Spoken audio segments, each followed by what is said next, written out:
Hey guys, it's your girl Etta, and this video is going to hopefully compensate for the missed LinkedIn Live that we were supposed to have.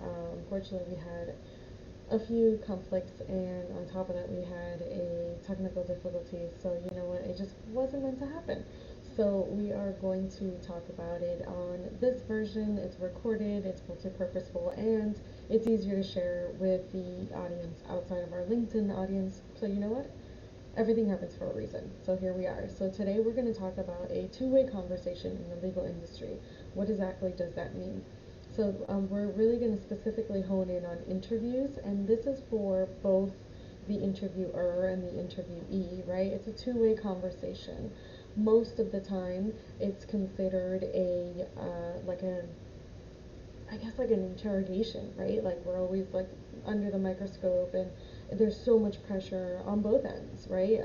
Some of us are not used to being the interviewer, and we're new to this, or we're not really quite sure what this role means, and making sure that we have that pressure where we have to fill in this position and all the good things. So a lot of people just think coming in, they're interviewing, they're already nervous, they're not sure what to expect or what questions are going to be asked. And so really looking at this in both sides of the spectrum is really going to help us process and develop this conversation, right? So again, this is a two-way conversation.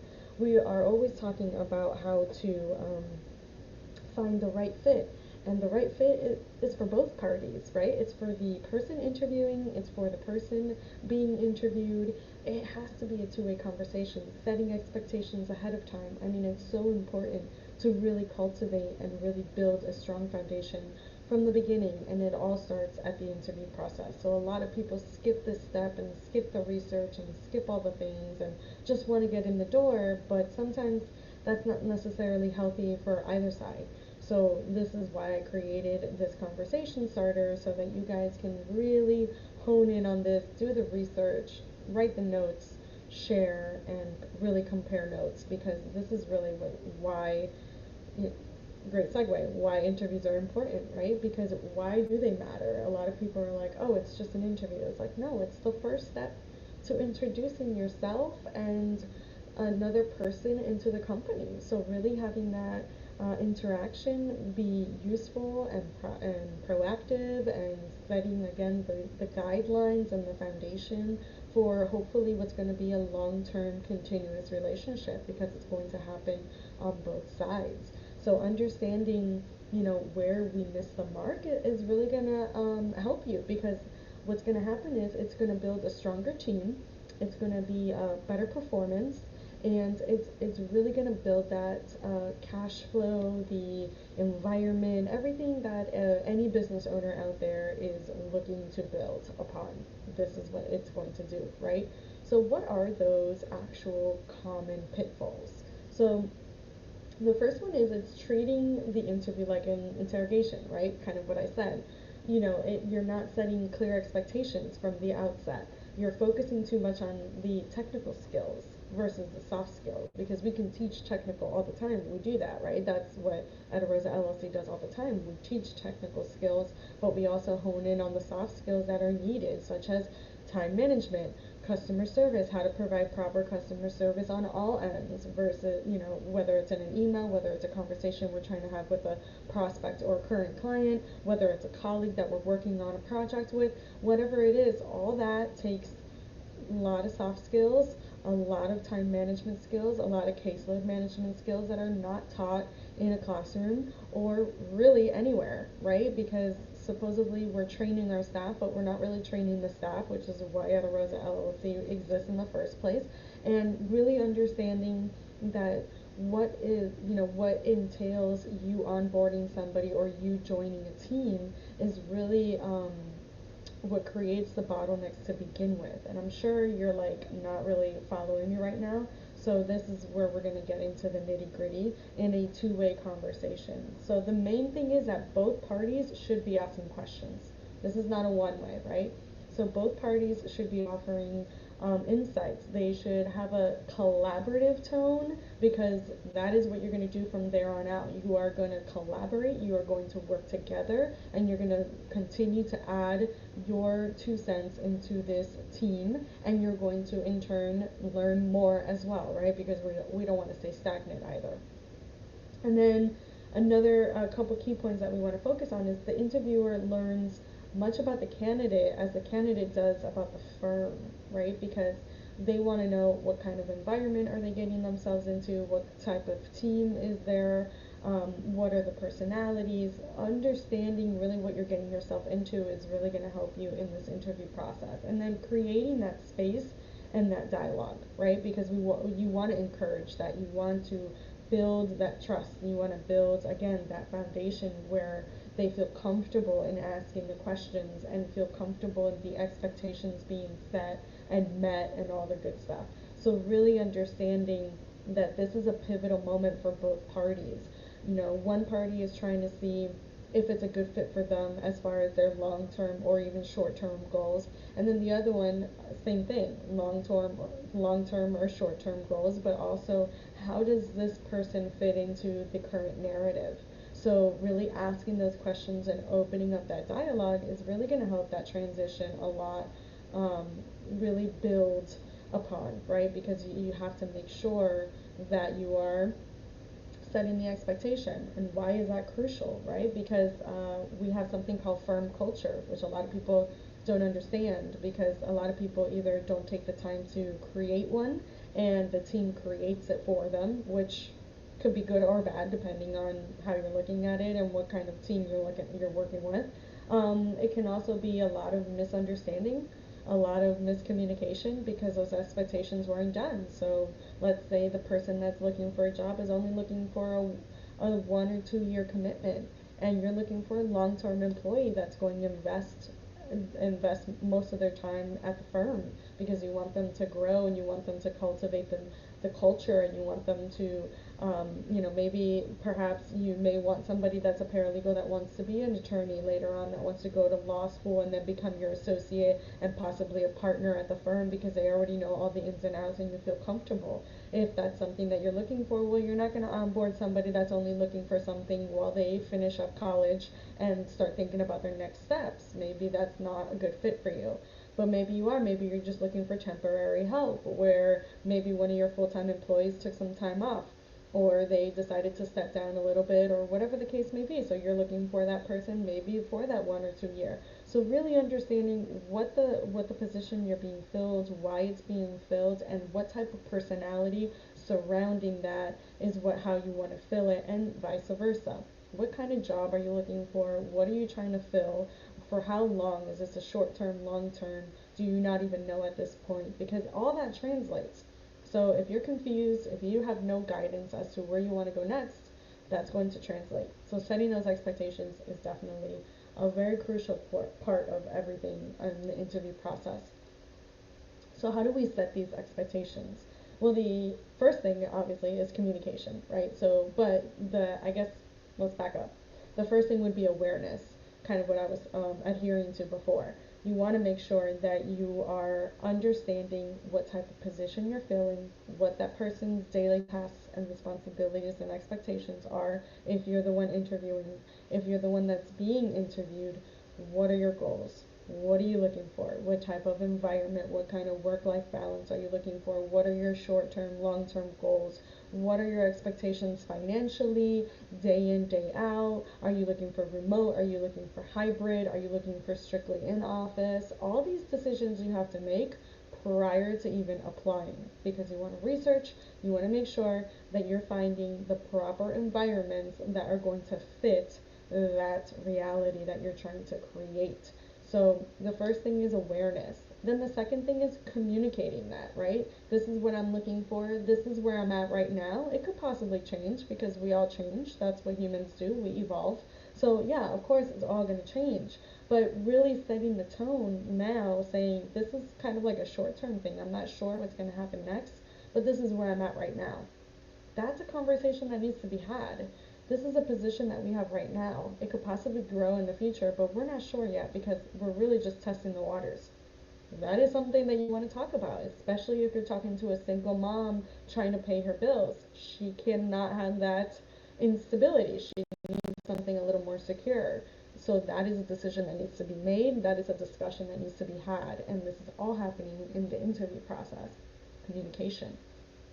Emotional intelligence kind of taps into what we were just talking about. Where are they in life? As far as, are they a younger or maybe single college student that is working their way, getting their degree, and just trying to get by at this point? Are they a parent, a spouse with a family, or semi established, building their wealth and building their future and building their family? Are they in the middle of that? Are they in a transitional period? All these things that are happening personally, we want to know about now, because that's really going to entail as far as how we can actually manufacture the next steps when it comes to this interaction, when it comes to this position, when it comes to this job, when it comes to the firm, right? So all these little things have to be taken into consideration. Another thing is, this is where the problem solving and the teamwork happens. How can you work around it? If is this a hard no? Is this a hard yes?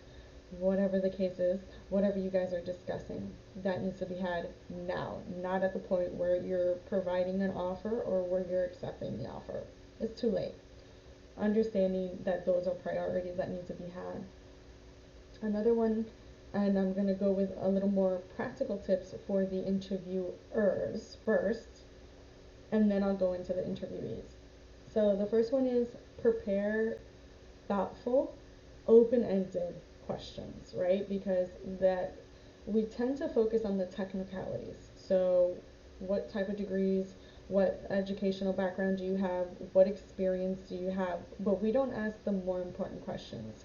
Throughout your 2 to 3 year career, 5 to 10 year career, what were your day in, day out responsibilities? How did you handle these quote unquote difficult or challenging clients? When it came time for X, Y, and Z, share an example.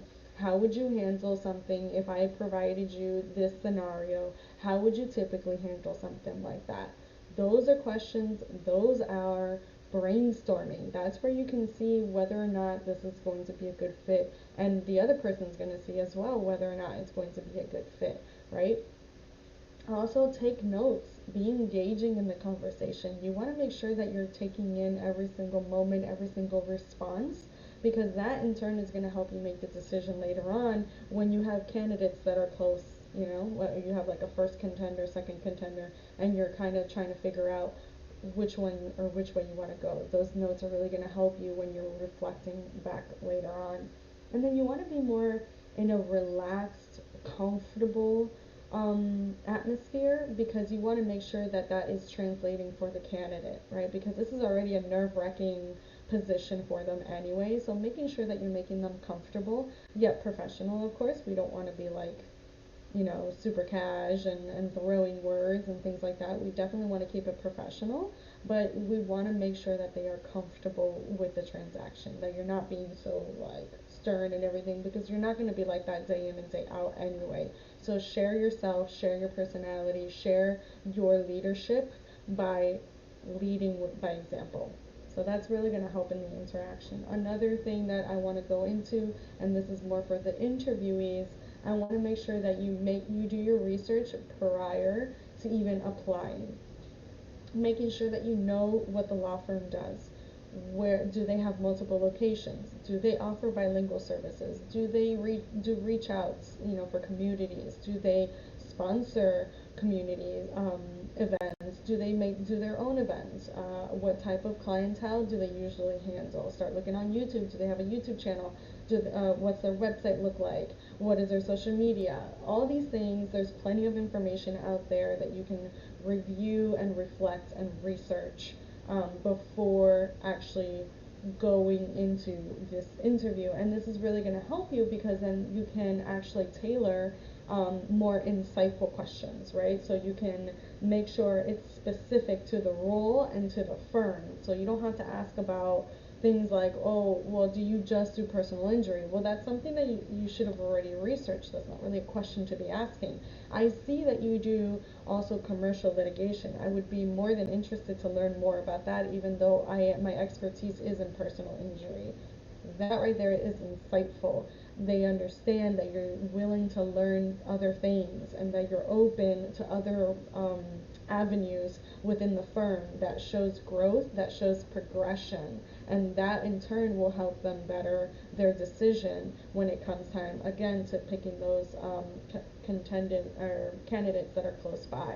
Another thing that you want to make sure that you do is that show that you are not only qualified, but that you're a good fit for the team, because that's what they're trying to see. They're trying to see that missing piece of the puzzle, and they're trying to figure out if your personality is going to mesh well with the other personalities that they already have on their team.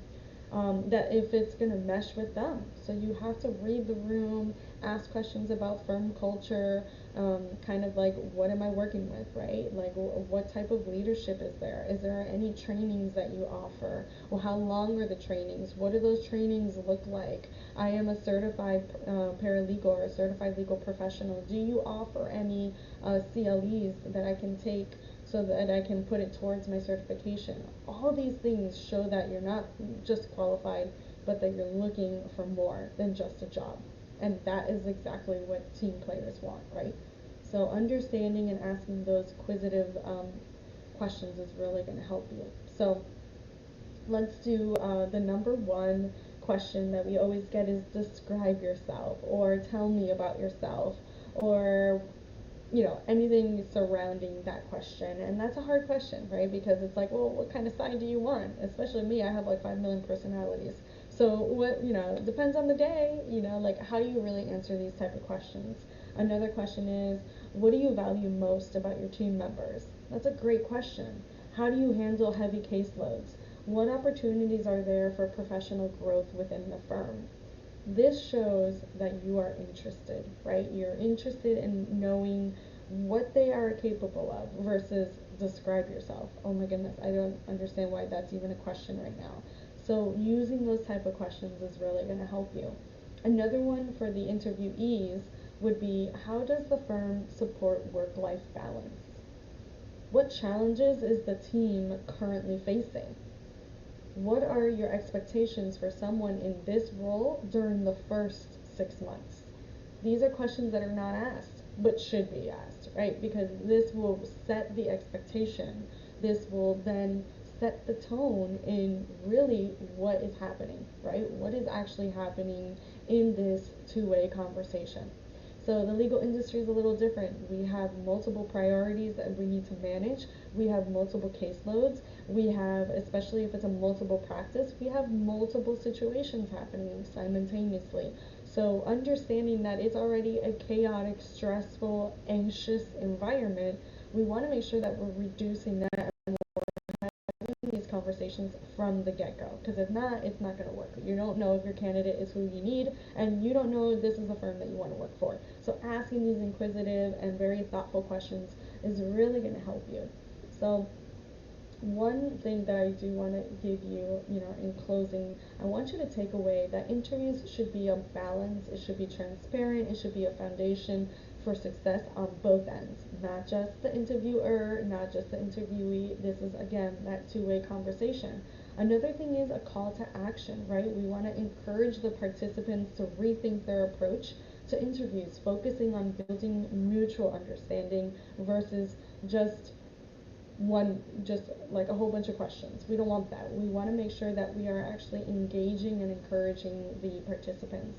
Another thing is mention your skills and your services or whatever it is during that hiring process, right? We want to make sure that this is improving, that this is a ongoing conversation. Another thing that sometimes we miss the mark when we're interviewing is the person that's being interviewed and you're searching for the job, the interviewee, you need to start following up. Like if you really enjoyed that conversation, if this is somewhere that you see yourself being, send them an email. Thank you so much for the interview. I greatly appreciate it. This is what I took away from it. I'm looking to place my skills in, and improve and grow within your law firm. I look forward to hearing from you. And another thing that the interviewers, Ms. Lamarck, is, if you're not going to hire them, let them know, hey, we're not going to hire you. It was a close call. It was a hard decision. However, we went with another candidate. I mean, at least give them some type of feedback. Give them some substance. It's discouraging that you brought them in for an interview and that they don't even know if they where they stood with you, what happened. It's like a blind date gone really bad. So understanding that this is a two-way conversation. It needs to be continuous. We need to treat people like people, and it has to be humanized, right? We have to humanize this, and we have to create these conversations that are coherent and that are more progressive, right? Because what's happening is the people are getting discouraged. So a lot of our clients always say, I'm looking for that superstar. And I'm like, you've probably missed out on them already. If you've gone through thousands of interviews and haven't found anybody, you're asking the wrong questions. Or on the other token of that, I've been applying and applying, and I've gotten nothing. I've been on one or two interviews, and that's it. That's probably because you're missing the mark when it comes to the interview process. Really showing interest, really following up, being precise and polite and professional. These little things count. Hey, I saw on your website that you sponsored this event. Just want to know that me and my family go to this event all the time, and we appreciate it. Little personalizations, really going that extra mile, is going to put you at the forefront, and vice versa. Really giving them that feedback, really letting them know, hey, it was a wonderful interview. We had you were a top contender, but unfortunately we chose another candidate with more I guess higher requirements or something. I don't know, whatever. But give them that feedback. Let them know, hey, listen, this is what's happening. So I hope that helped, and I hope you enjoyed this brief. I can go on and on about this, but I definitely just wanted to give you some more substance and take my own advice and be prompt and polite. So until next time, guys, bye.